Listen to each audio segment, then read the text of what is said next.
Welcome to the Pivot Point Podcast. I'm Ronnie Tyler. And my name is Lamar Tyler. We're the founders of Traffic, Sales, and Profit, the premier community for purpose-driven entrepreneurs. And guess what? We're here today on the Pivot Point. We talk about pivots that you have to make, that you need to make. Whether you want to make them, right? Life is going to make them for you. We got another amazing guest. But before we go to her, Ronnie, I want you to share, like what is a moment where we had to make a major pivot? You know, in other episodes, we talk about some other pivots. Give me something new. Right. So a lot of times we talk about business pivots, but we've made some major personal pivots too, right? To set us up for success, even to become entrepreneurs. And so I think one of our major pivots, I can think of two right now. Can I do two? Let's do it. Okay. One is that we moved from the DC area to Atlanta. That was a major pivot. And we had 4 kids at the time. So it wasn't four just, kids, yeah. wasn't just us free balling out here, you know what I'm saying? Like we picked up, we moved the whole family. They had to go into new schools, new situations. That was a major pivot. Right, yeah. Pivots are sometimes... Turned out for the better. Yeah, they're strategic, right? We strategically moved to Atlanta. We felt like it was a better cost of living, but especially for entrepreneurs. And then we felt like we would be located near more entrepreneurs as well, right? Exactly. So to grow our business. So that was one. And the second one was when we started to leave our corporate job. So the first pivot was you, when you left your corporate job to work full-time in our business. And then, of course, me. I didn't really pivot. I got like shoved. I got like pushed instead of like a little pivot, but that was a pivot for us. In the wood. Like yes, you did not yes, want to leave yes, that joint. That was a pivot as well, but yes. So yeah, and Let's that was strategic as well, even though maybe some of people in our family thought we were a little off, whatever, but it was strategic and it was good. It set us up for success for our business. So yeah. It did. And speaking of success, we are here with one of my successful friends. What's going on? How are you? Charreah Jackson. She is the founder of Shine Army. She is here glowing, right? So happy to have you with us today. I'm so excited to be here, Ronnie and Lamar. Are you? And you was cutting up before we started, so... Who, me? Yes. I'm not a cutter-upper. Yes, you are. A major cutter-upper. All right, so I'm glad, right? So first, tell people what Shine Army is. Yes, so Shine Army is a leadership development and marketing agency. We specialize in exposure for leaders, and so we have core services that service both the corporate side, where we do corporate training for leaders and teams, and then we also have traditional PR and marketing services, and then our sweet spot is the intersection of the two. So we really help a lot of senior leaders, executives, entrepreneurs, government officials increase their impact with content, media, and speaking. So good. And when we were doing this show and we were thinking about the concept and who we wanted, I said we got to get Charreah, right? Because we talked about the pivot. Oh yes. You've had so many pivots and your story is just amazing, right? From overcoming cancer, finding a dream job, getting laid off from a dream job. You got like great bounce back stories, right? Like you pivoted from city to city. You've done some things, and I want to dig into that because I know through telling your story is going to inspire somebody that's watching today to say, if she did that and she's shiny, she didn't do it. You know, some people look like what they've been through. Am I allowed to say that? Are you saying you think I should look rough? No, I'm saying, you know what I'm saying? You are shining. You're always shining, right? Yeah. Like, I tell you this, we can never know what you, like, if we didn't have a relationship and you didn't tell us and you weren't so transparent, we would never know what you went through. Thank you. And we're going through it at any given time. And I feel that way. It's because if you've gone through a lot, you should shine. Like, I can't go through all of that. I can't tell you. And I'm come from generations of people who've been through a lot. Like, my parents' first job was picking cotton. I got a playful out. They got their master's degree. So I know firsthand where you are and where you start doesn't have to be where you stop. So absolutely, it's a compliment. And I'm like, for everyone else who can relate to that story of going through some things, it's like we have to have powerful pivots or all the pain was for nothing. Like I didn't go through all of that to stay stuck, to stay sad, to stay broke. No, I'm going to get up and go get mine. I love it. How many times, how often, right? Because you often share your story through the press, through the media. We'll talk about why you're so good at that, your background in that in a minute. But how many times do other people, other women come up to you and just say you inspire them?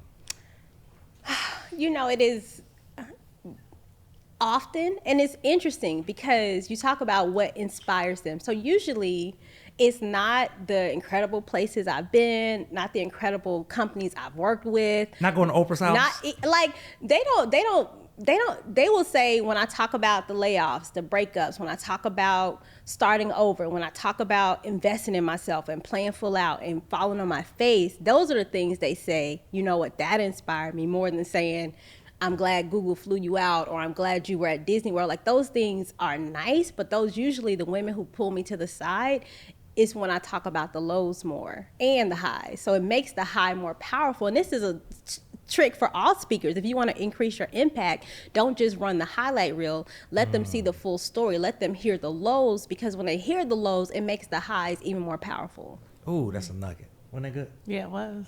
I love it. Now, most people we've been talking to, right, we sit down on the couch, we have a story where, you know, they was doing their thing, this, that, and the other, and then they found TSP. But we knew you before TSP. I knew y'all before TSP existed. Yes. What you doing all with your arms? What's your arms down? I was feeling like, can I have my flex in peace? There you go. Okay, my bad. Okay, so how did we meet? I met y'all on the internet. I met y'all because y'all started a blog called Black and Married with Kids. And at the time, I was an editor on Essence.com covering relationship content and business content. And I saw the blog and I was like, oh, we should interview them. And I think I probably reached out to you and said, hey, can I interview you all? And here we are, over 15 years later. Yes. Yep. That had to be, because that probably had to be around 2009, 2010. It was, and I got laid off in 09, so it was 08 maybe or 09. 2008. Yeah, maybe 2009.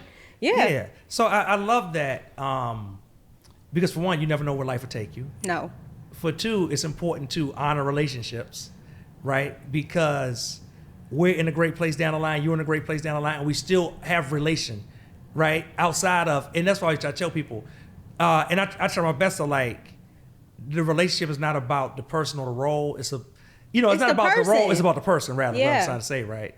So I love that we've had this long-lasting friendship. Yeah. Are we going to talk a little bit about my TSP journey too, though? Yes, we are. Okay. Am I getting ahead? Yeah, I got excited. Okay, I'm like, hold up. You got something good. We can always talk about TSP. We come back to that stuff later. Okay. No, but before we get to that, I want to know, because we met you. You were on the .com side, right? Yes. Essence.com, but then you got laid off in 09. Yeah, the whole team I worked for, like, went into work. We all left with no job. When you were at Essence.com at that point, when you first got there, was that like a dream, surreal experience? Or was it not really like, hey, you had these other thoughts and it's just like a step? No, like, it was my dream job when I graduated. Shout out to Southwest DeKalb High School on the east side of Atlanta.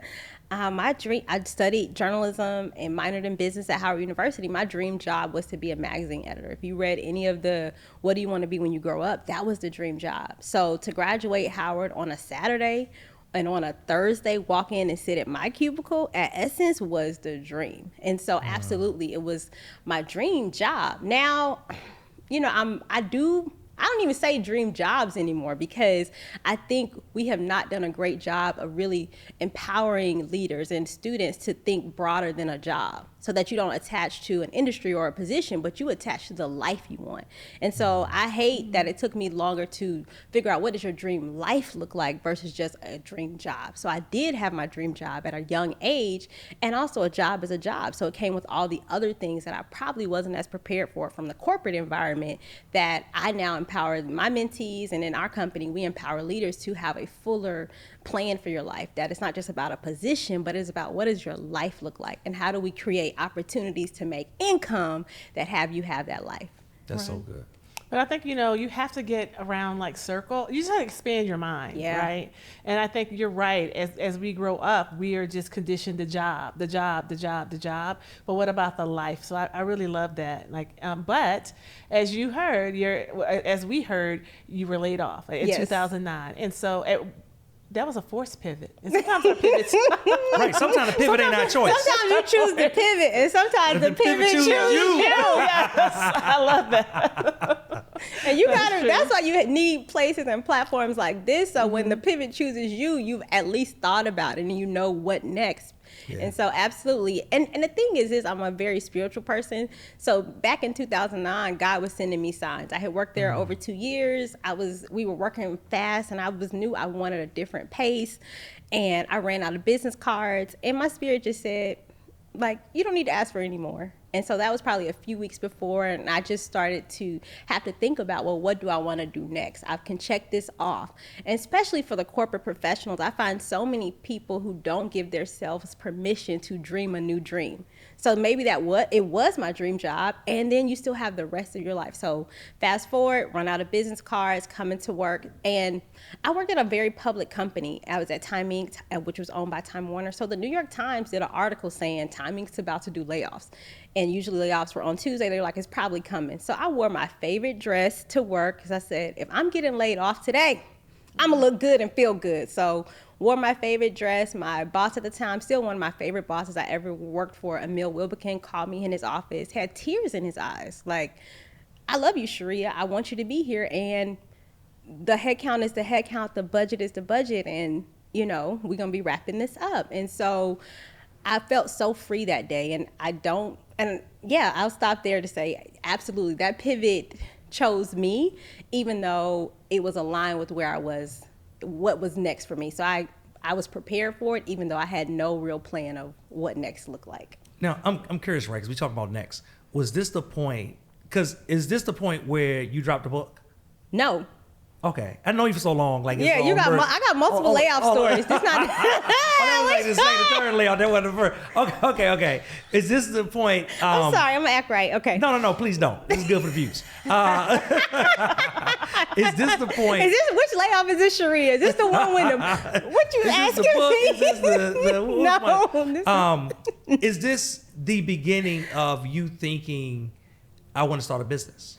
Or was it just like, hey, I'm just finding a gig? Well, and also too, let's talk about 2009. Hello, it is a great recession, right? Mm-hmm. So I'm laid off. I've got multiple friends who've been laid off. I'm living in New York, financial collapse, Lehman Brothers, these big companies are collapsing all around us. And so I could feel the weight of the recession and that reality. And I had seen, before it was my turn to be laid off in 2009, I saw layoffs at the company in 2007. I saw layoffs in the company in 2008.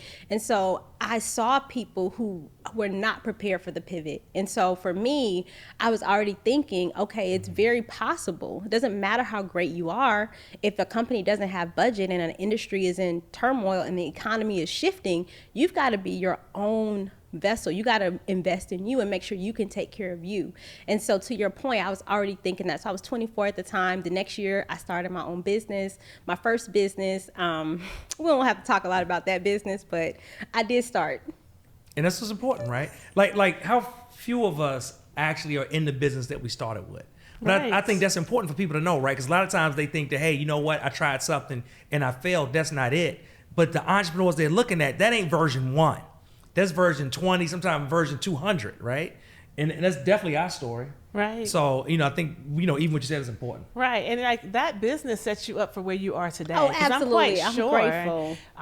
You had so many valuable lessons of what not to do or what you wanted to do once you started your next business, right? Absolutely. So, yeah. I've been able to grow year over year, 50% growth in the business I have now, to your point, because at that time when I didn't have much to start, I started. And I started getting in communities and being around other entrepreneurs just by saying, well, I have a business. Let me go to some pitch contests and start to just be in the environment, because I didn't come from an environment. I didn't grow up around entrepreneurs. Neither my father has an entrepreneurial spirit, started businesses, and yet still went back to work. And so I didn't grow up where I saw a lot of businesses around me. And so I took a lot of learning and a lot of reset and a lot of unlearning of old habits to be able to build my confidence and my clarity that I could grow and scale a business. I love it. So good. So let's fast forward, right? You got the first layoff. Then you get called back eventually. Yes. To Essence, right? Yes. The day you got that call, what was that like? That day, it was surreal. I remember it was November 8th, 2011, because at the time, after I left Essence that first time, I took a job as a social media manager at a PR agency. And so one of our large clients was Tresemme, and they had just gone through and they were originally owned by this company out of Chicago called Alberto Covera, which owned Motions, VO5, a lot of beauty brands. They had gotten acquired by Unilever. And so now we were reporting into a new owner for this company. We were on the PR agency of record. So I was my first time ever at Unilever's headquarters in New Jersey. I'm sitting there in a training for social media managers, and I get the call, like, we'd like to offer you this position, relationships editor at Essence. And so it was surreal because I'm in this. And this time for the magazine. Yeah. So this is a step up. It's It not is. just like way the old more, job. Exactly. It's So now it's the dream more job. staff, more budget.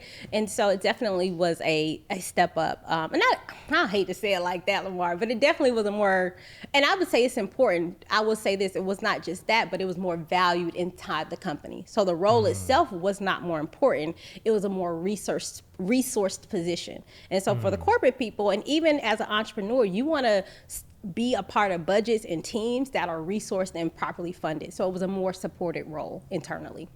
But you're no longer at Essence. No. I'm 5 years out. But this time, Am I cutting up? I'm sorry. get laid off? I feel like I'm acting up. did you get laid off or did you? Hold on, leave? do that question again. Y'all just gonna let me be crazy, or you gonna? Yeah, clean you're gonna it be up? crazy. Good for the views. This is good. We're running up the views here. This is good for watch time, Run it up. views, subscriptions. Ask the question again. I'm gonna act right. I'm ready. Okay. You ready? Yes, I'm ready. Okay, so you're no longer at Essence now. No. So Yes. eventually with that position, something happened, right? You left, or they decided the pivot chose you, right? Which one was it, and how did that kind of transpire? Oh, that's a good story. So first of all, congratulations to myself. I'm 5 years out of corporate, and I run a company that can hire. That is major. Can afford me, and I'm grateful because your girl likes to, to enjoy life. So 5 years ago, let's rewind a little bit. So went back to Essence 2011, go back as a relationships editor, take on increasing responsibilities over my time there, a couple of promotions in, and again, I started to feel that feeling like I want to start to build for what my next looks like. And so inside of that, got a book deal. And so I wrote my book, submitted it, and started doing more coaching, starting to figure out to grow a business. And I was just telling people I'm ready to go. And my book agent said, well, Charreah, it'd be better to launch the book while you have this job and platform, like use it while you're here. And so I was doing my best to use where I was to help me build to where I wanted to go. And so my book came out 2018, Boss Bride, The Powerful Woman's Playbook for Love and Success. My next book won't have that long of a title. And so fast forward to October, the book comes out June 2018, October 2018, Lamar comes by the office in New York. You come by and you're like, hey, and I'm just telling him like, yo, it's time for me to get on to my next. This is all in Brooklyn. Yeah. Right? You was like, you need to join the mastermind. And I said, I think you're right. And I joined the mastermind. And it was definitely eye-opening at such a critical time where I knew I needed to make some big decisions. Also inside of the year, my book launched, Essence was sold under new ownership, the office moved. So it was just so much change. And just, I had done what I went there to do. So fast forward to December 26, 2018, I'm at lunch with one of my best friends. All my inner circle had heard your story. I'm ready to go. I'm ready for my next. And she's like, so by when are you leaving? Mm-hmm. And I said, by my birthday. And my birthday is February 8th. This is December 26th. So we're talking 6 weeks. And so I go into work, and I was trying to pitch for other positions. I just knew, and I had a new manager who had come in, and I had gone from one toxic manager to another toxic manager. So I knew I did not have internal support. I did not have a healthy relationship with the manager. So at the end of the day, I had gone as far as I could go. And honestly, so grateful for the opportunity, to say I've been to Oprah's house, to have done the things I've done, have written cover stories, to have been the only person who worked at Essence who ended up in the movie Girls Trip. So it's like, am I really going to end up in another movie? You did this thing, sis. It is time to move on. You checked all the boxes. I checked all my boxes, friend. And so, so fast forward to February 6th, I come into work. My manager calls me into her office, which she never does. And, it was time to have that conversation. And we had that conversation. I left. I had a flight to Atlanta that night.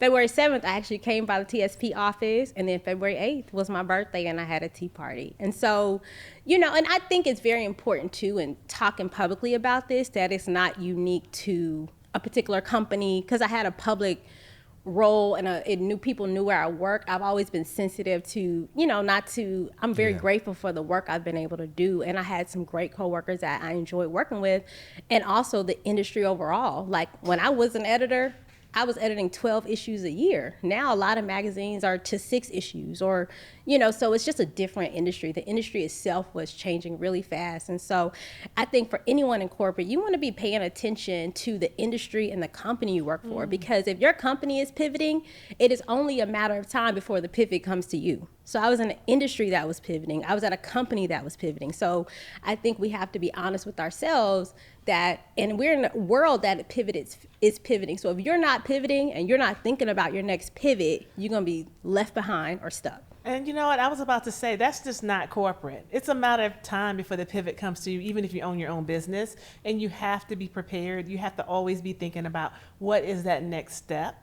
And so this is why I think this next time when it was time to change, whether they asked you or not, you would have been prepared for it, because you always have to be thinking about like the pivot, because the world is constantly changing. So I love that. That's good. And when you made that pivot out of Essence the second time, I remember because you came to TSP. You came to TSP before you told a lot of other people. I told TSP before I told Cynthia, who is my mama, okay? But I knew, first of all, I've never told you this. Can I put all some pivots? We're going to put it all out here?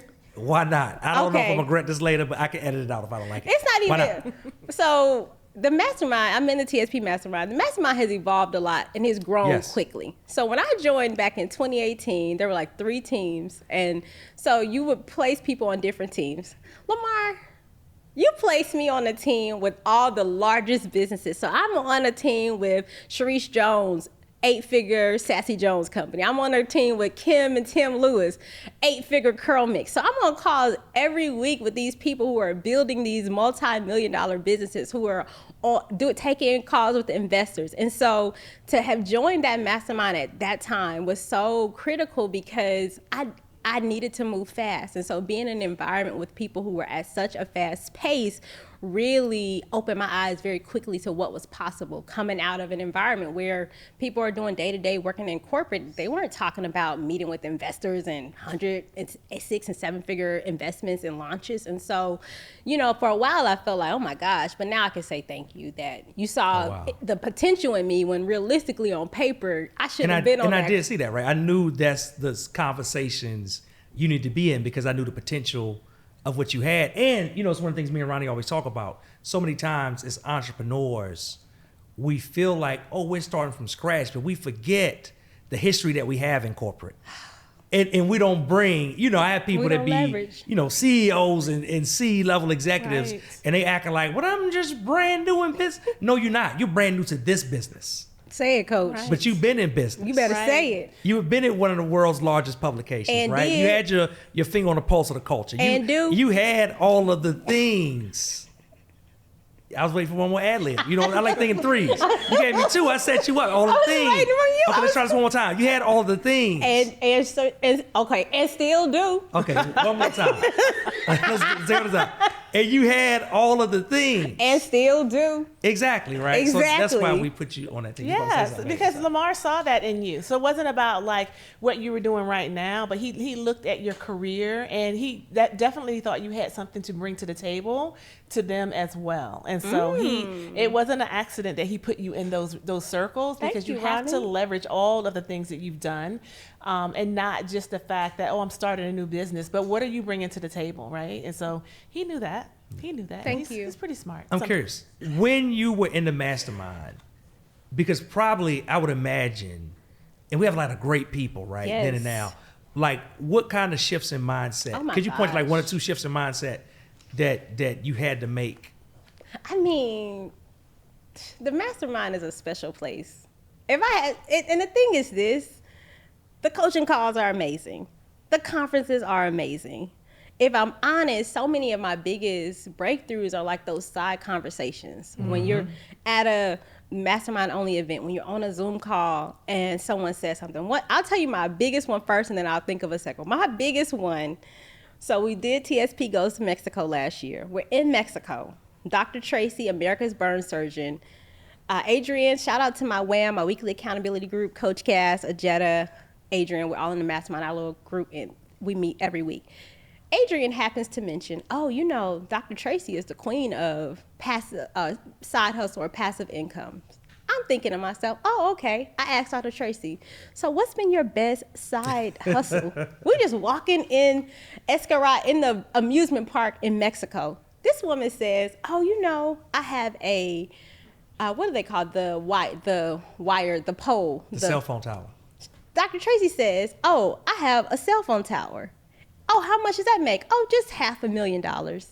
And she talks about how instead of getting monthly or annual payment, she negotiated to get it all in one lump. And when she asked for the $500, they said yes so quickly that she knew she could have got more. Where else am I just in an amusement park and somebody's talking about $500,000 passive income that she does not have to lift a finger for? And so those are the types of, that was definitely one of those only TSP moments where it's that. But really what I love about this place, and I'm gonna say this part, and y'all don't, the Howard grads, I'm gonna say I went to the best HBCU, right? HU, y'all already know. However, even if you went to HBCU or not, TSP, all the things you loved about going to a Black college, I find in the mastermind. So the fact that I can be at a conference where one second I'm swag surfing and I'm knucking and bucking, and the next second we're talking $1 million deals.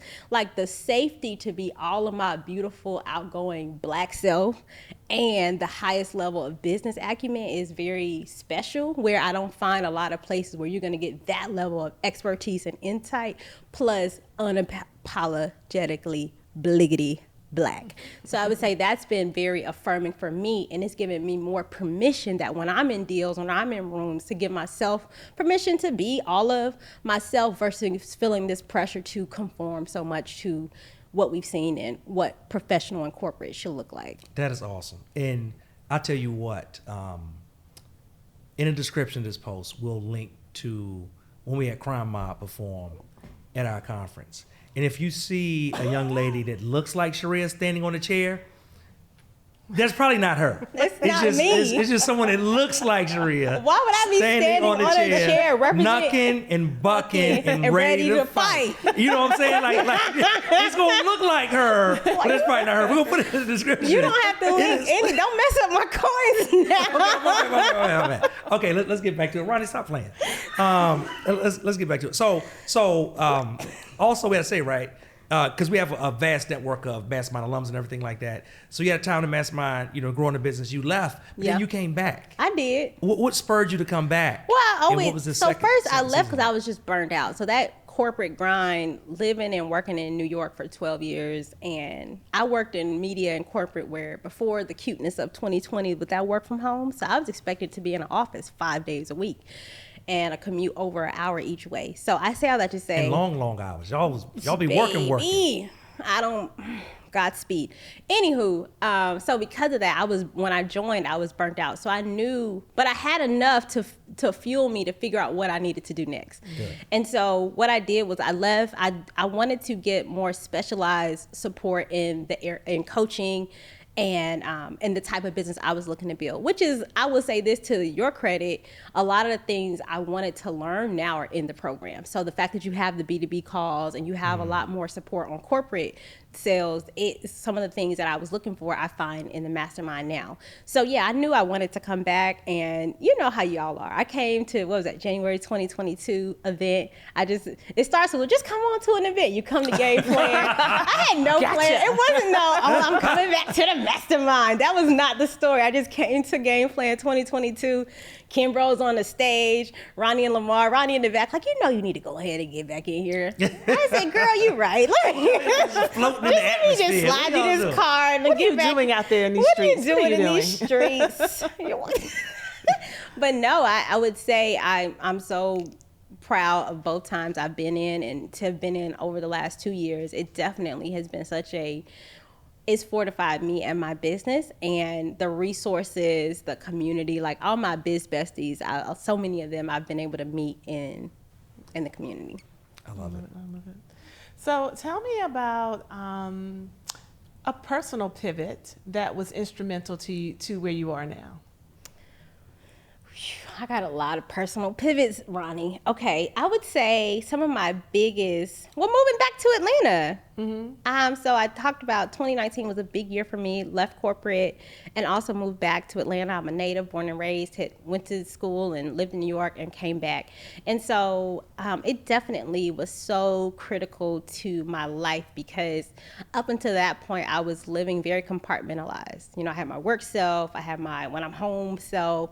And so moving back to my hometown, in transparency, a lot of the things that I left open and hadn't processed, I was able to really do a lot of healing and foundational work that strengthened me and really allowed me to be ready to grow my business. But I would say that was a big pivot for me. Also, you know, I have a very diverse range of skills. You know, I am also a licensed minister, so that was a big pivot for me. And I didn't plan on it. I'm clearly not your traditional minister. However, God was like, I need you to get some skills because I'm assigned to the business world. And so I'm not someone who, my calling wasn't to be in a traditional church setting. My calling is to take God into other parts of the world and into the business world. And so that was definitely a pivot for me. And now it's really fortified me to say, I'm going for everything with my name on it because it's just available. And so I would add one more thing quickly on the personal pivot.